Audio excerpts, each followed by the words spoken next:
Welcome to our deep dive.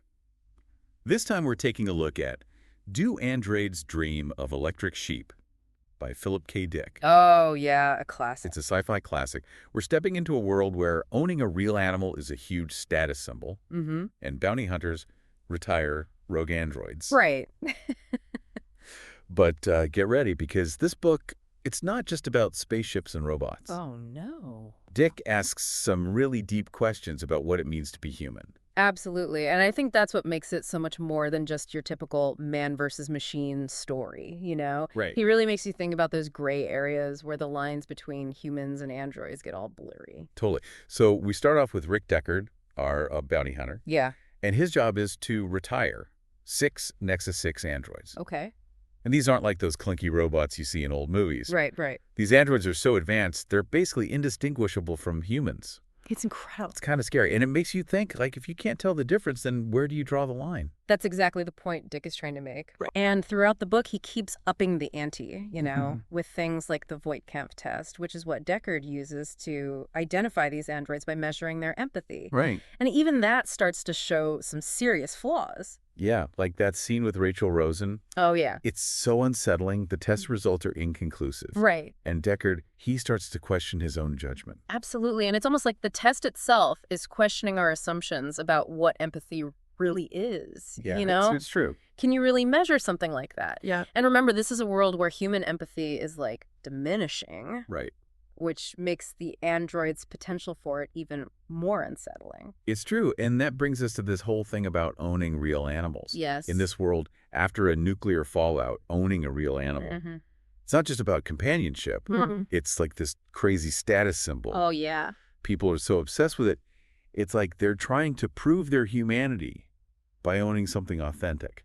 It's fascinating because it really speaks to that deep-seated need for connection with nature, you know, something that seems to have been lost in this like technologically advanced but emotionally barren world. Right. It's like they're clinging to these animals to avoid facing the reality of their own dwindling empathy. That's such a great point. I know. Okay. It really suggests that this book isn't just about androids versus humans, you know? Right. It's about humanity itself struggling to recognize itself in a world that's rapidly changing. Absolutely. And speaking of changing, the whole idea of retiring androids is pretty disturbing. Is it murder? Is it just deactivating a machine? Right. Dick really makes you confront that question head on. He doesn't shy away from it at all. And it becomes even more complicated as the story progresses because we meet these androids like Rachel and the chillingly intelligent Roy Beatty. Oh, yeah. They're so human-like. They are. And it makes you question our very definition of what it means to be human. Like, what happens when our creations become almost indistinguishable from us? Right. And then just when you think you're starting to understand the ethical dilemmas of this world, Yeah. Dick throws in another curveball with Mercerism. Oh, yeah. It's the dominant religion, and it offers people a way to experience shared empathy through a device called an empathy box. Right. But is it genuine connection? Or is it just this technological substitute for something they've lost?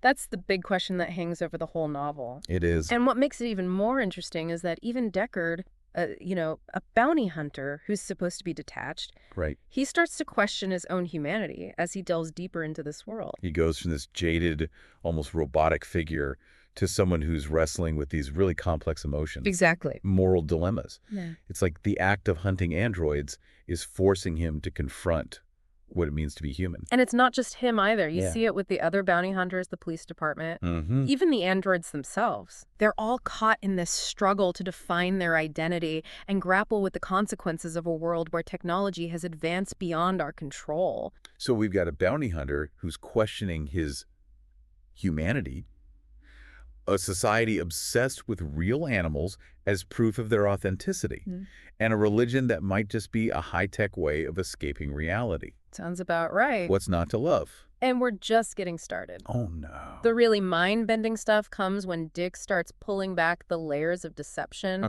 and manipulation that are woven throughout this world. Like when the Rosen Association tries to discredit the Voigt-Kampff Test Oh, yeah. by presenting Deckard with Rachel. Oh, that's a good one. That whole scene just reeked of corporate power plays and the lengths they'd go to protect their android creation. Yes, absolutely. It shows how deeply they understand human desires and how easily those desires can be exploited. It's true. And they even try to bribe Deckard with an owl.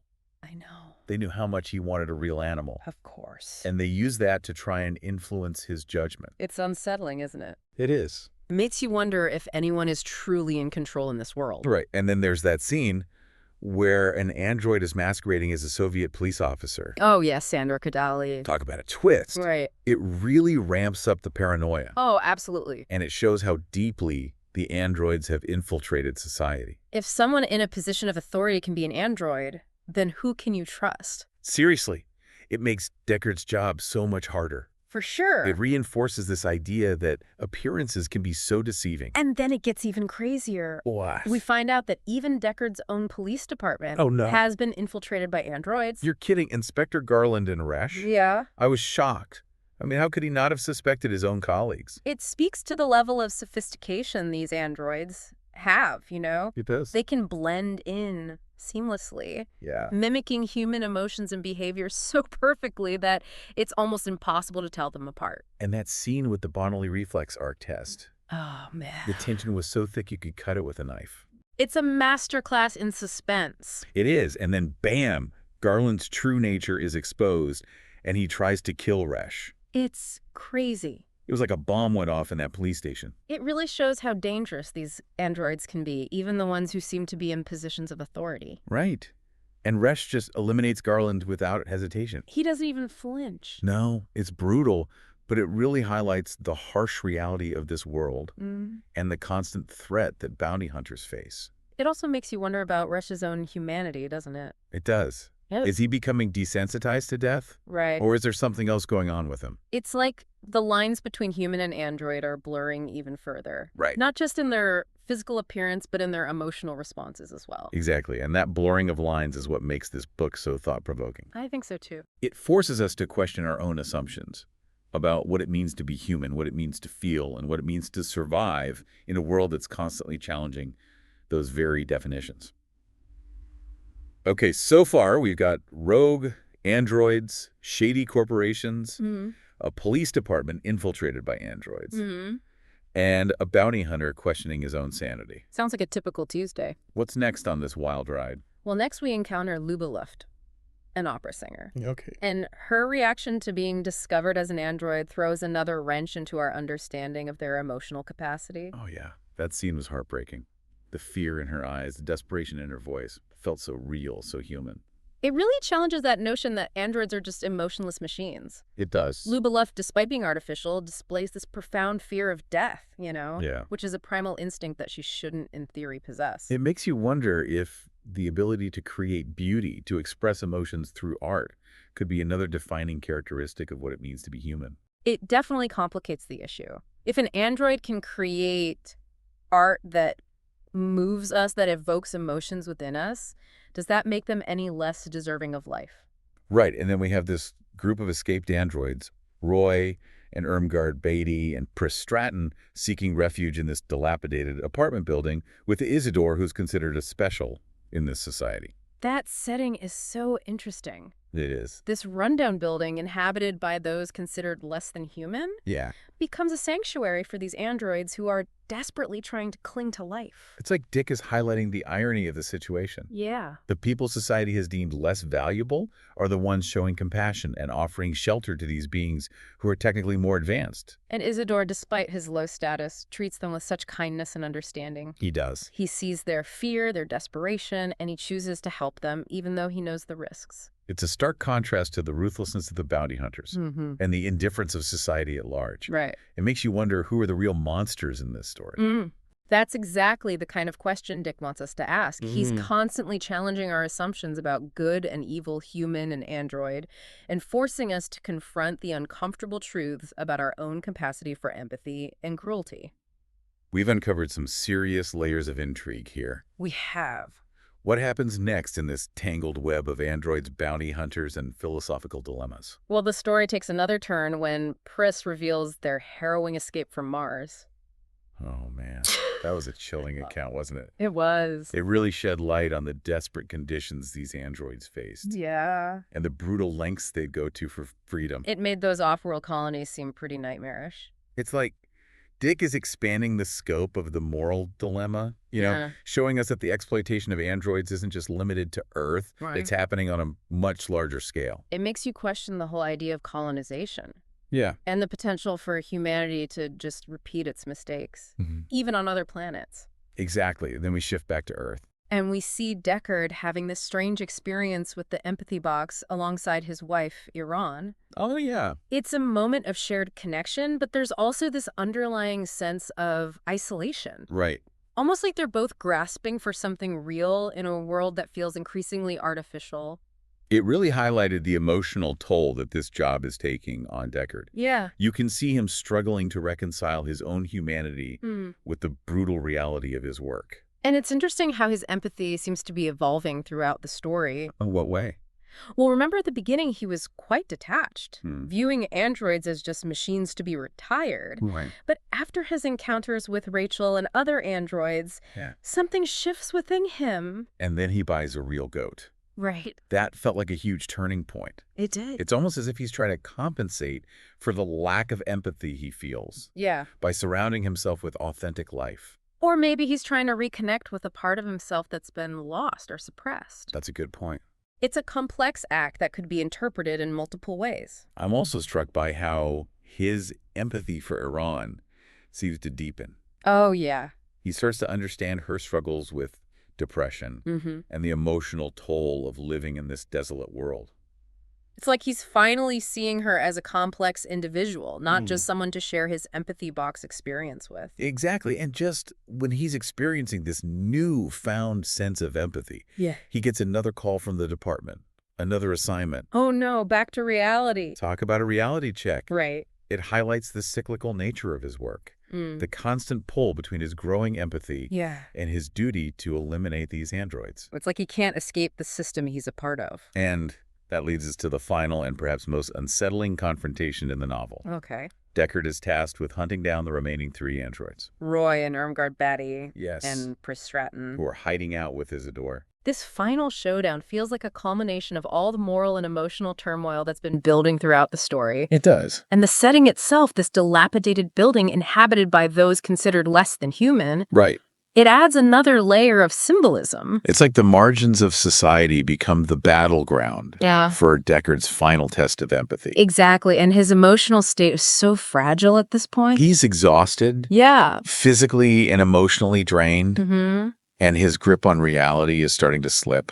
Dick masterfully places Deckard in a state of extreme vulnerability. He does. Forcing him to confront his most difficult challenge. And the androids, they're not just they're fighting back. Right. Their desperation, their fear, their capacity for violence. It's all on full display. They're no longer just objects to be retired.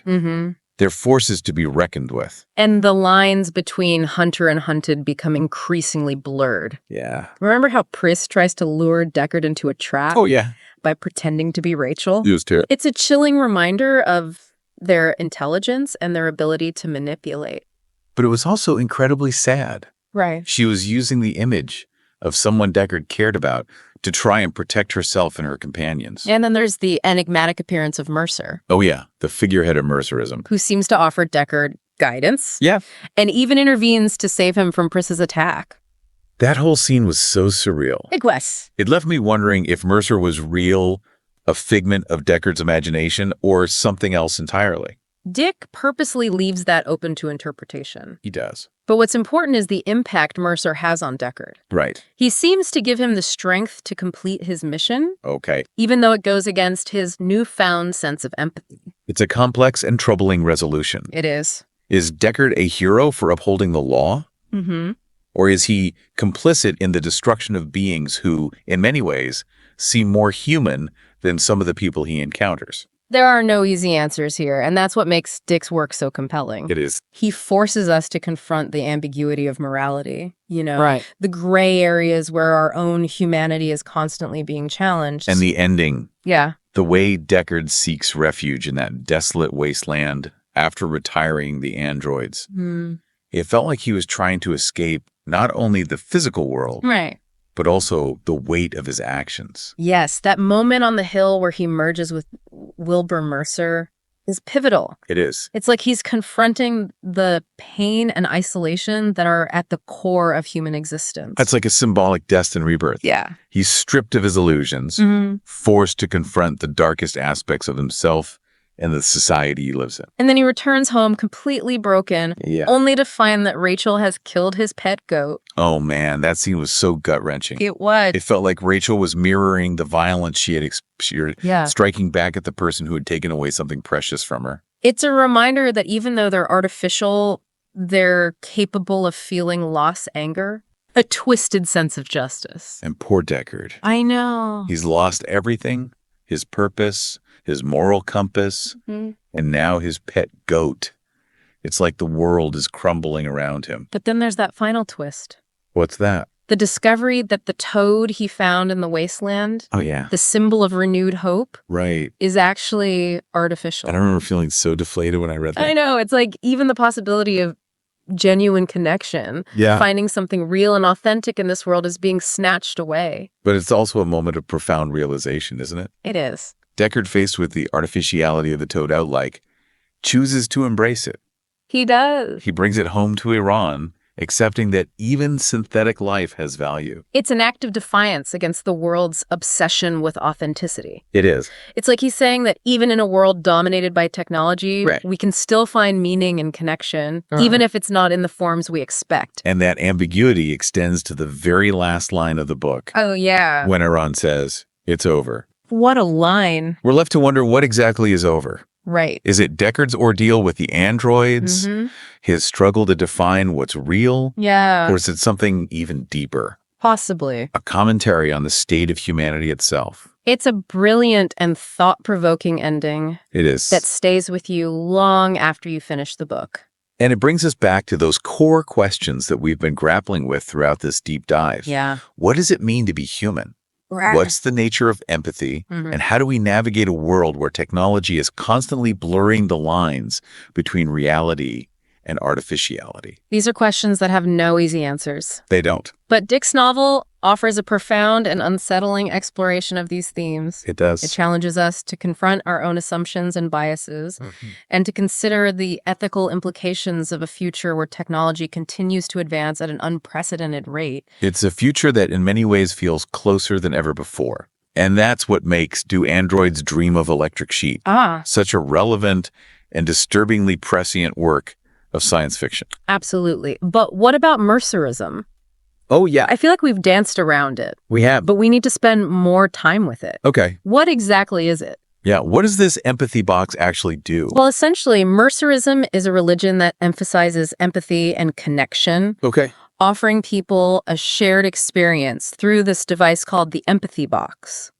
So what does it do? It allows users to merge their consciousness with Wilbur Mercer, this messianic figure who guides them through a series of trials and tribulations. So it's like a virtual reality experience. You get to say it. Where everyone feels the same emotions, the same pain, the same sense of connection. But is it real empathy? Right. Or is it just a simulation, a way to escape the harsh realities of their lives? That's a good question. That's the central question surrounding Mercerism. It is. Isidore the Special sees it as a lifeline. You know, a way to transcend his isolation and connect with others on a deeper level. But Deckard initially views it with skepticism. Right.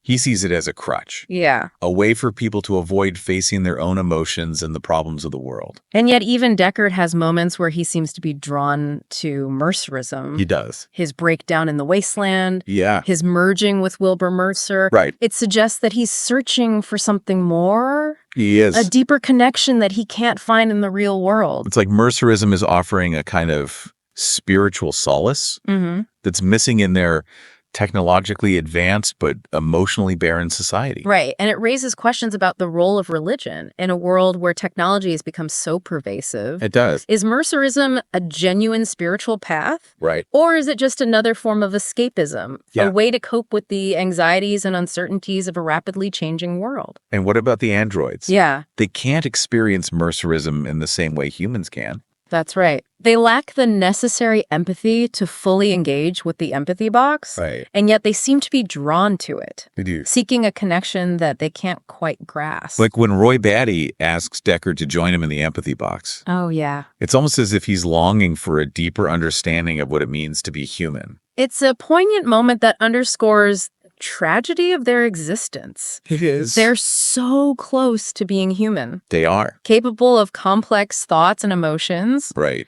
but they're forever denied the full range of human experience. Wow. Mercerism adds another layer of philosophical complexity to this already mind-bending story. It does. It makes me wonder if Dick is suggesting that in a world increasingly dominated by technology, we might all end up seeking connection and meaning in virtual realities, Interesting. rather than facing the complexities of the real world. That's a chilling thought, but one that's worth considering. It is. Do androids dream of electric sheep? Challenges us to examine our own relationship with technology and to think critically about the potential consequences of a future where the lines between the real and the artificial become increasingly blurred. It's a story that stayed with me long after I finished reading it. Me too. And I have a feeling we'll be unhacking its themes and implications for a long time to come. Okay, so we've talked about a lot about rogue androids, those empathy tests, the whole thing with real animals, and even Mercerism. It's a lot to unpack. Yeah. It is, but I keep coming back to, like, what does it even mean to be human Right. in this world that Dick created? It's the big question, isn't it? It is. And Dick doesn't give us easy answers. Yeah. He makes us work for it. Right. Presents us with this world where the very definition of humanity is constantly being challenged. Like with the androids. Exactly. They're so similar to humans They are. in terms of intelligence, even emotions, Right. but they're treated as disposable. Yeah, it's messed up. And that Voigt-Kampff test, Oh, yeah, the empathy test. supposed to be the tool to tell humans and androids apart, but it just ends up raising more questions than it answers. It does. Like, can you really quantify empathy? That's a tough one. Yeah, Maybe our whole understanding of empathy is too limited. maybe. Maybe it's not just about feeling emotions, but also about how those emotions drive our actions, our connections to others. And in this world, human empathy is, like, on the decline. It's true. People are turning inward, seeking comfort in technology and artificial experiences. Like with Mercerism. Exactly. It's fascinating how this religion, which is supposed to be about empathy, relies on technology to create that shared experience. It's kind of a paradox, isn't it? It is. They're trying to connect, but through a device. Right. Makes you wonder if it's genuine or just a way to avoid real human interaction. Deckard. Oh, yeah. He's a great example of this. He really is at the beginning. He's so detached. Right. He's a bounty hunter, almost robotic herself in his approach to retiring androids. But as the story goes on, he changes. He does. He starts to question everything. He has to confront his own capacity for empathy. Yeah. And it challenges all his assumptions about the world. And then he buys that goat. Ah, the goat. It felt like he was desperately trying to hold on to something real. Something authentic. Yeah, in this increasingly synthetic world. Or maybe he was trying to atone. Oh, that's an interesting thought. Yeah, for the androids he had killed. Right, to balance things out somehow. But either way, it shows how much his job is messing with him. It is. Forcing him to confront the darkest parts of himself. And then that ending, Man. he loses everything. Everything. His purpose, his moral compass, even his goat. He's broken completely. And then he finds the toad. Right out in that wasteland, the electric toad. Yeah. Symbol of hope, maybe? But it's artificial. It is. And in that moment, Deckard makes a choice. He does. He chooses to accept it, to value it, even though it's not real. It's a big moment. It is. It's like he's saying, even in a world dominated by technology, there's still room for compassion, for wonder. He's seeing beyond the labels. And that last line. It's over. What does it even mean? It could mean so many things. Right. Is it Deckard's ordeal? Is it the struggle to figure out what's real? Or is it something bigger? Yeah. A comment on the state of humanity itself. Dick is such a good writer. He is. He doesn't give us all the answers. Yeah. But he makes us think. Do androids dream of electric sheep? It's not just science fiction. It's like a reflection of our own anxieties. Our hopes, our fears about losing our humanity in this world that's changing so fast. And it reminds us, even with all this technology, the things that matter most. Empathy, connection, finding meaning even in unexpected Those places. things are what make us human. And as we wrap up, I have a question for you and for everyone listening. Okay, shoot. What does it mean to be human in a world where the lines between real and artificial are getting blurrier every day? That's a good one. What do we value most? Yeah. And how do we hold on to those values when the world is constantly challenging them? Think about it, everyone. And until next time, keep exploring, keep questioning, and keep those empathy boxes tuned in.